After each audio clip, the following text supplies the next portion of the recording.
Blessing is a good word. Many talk about God's blessing. We have prayed many times, "Oh Lord, bless us." However, if we are to receive God's blessing, we need to meet the qualifications. The qualifications, once again, are image and dominion.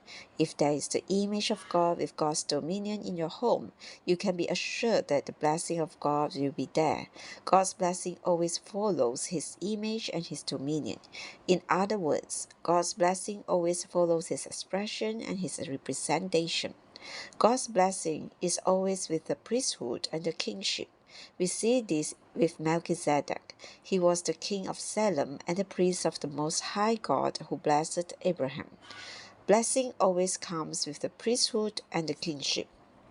If the church is seeking God's blessing, the church must have the priesthood and the kingship. What do the priesthood and the kingship mean?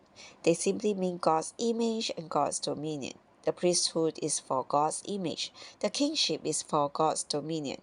As long as we exercise the priesthood to contact God, to behold God, and to reflect the image of glory, we have the kingship.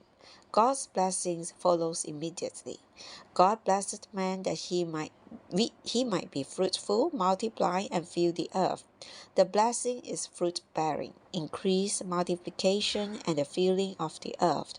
Suppose Adam, the corporate man, had been made in the image of a scorpion or serpent, and God blessed the scorpion and the serpent to multiply and fill the earth. The earth would have been filled with scorpions and serpents. What a dreadful earth that would have been! If this had been the case, I would prefer to have never been born. Suppose you had 200 scorpions in your bedroom and 200 serpents in your living room. That would not be a blessing but a curse. God, however, created a man in His image, giving him authority to have dominion for the Almighty on earth. This man was ready for God's blessing. God's blessing was to enable this man to be fruitful. 1 would become 10, 10 would become 100, 100 would become 1,000, 1,000 would become 100,000, 100,000 would become 1,000,000, and 1,000,000 would become 1,000,000,000, until the whole earth was filled with beautiful faces expressing God and representing God. Although human beings are fallen, something wonderful still remains. That wonderful thing is the image of God. People may love dogs, but the love for a dog is much different than the love for a human being. Regardless of how good a dog is not nearly as lovable as a human being. Every human being is lovable because every human being bears the image of God.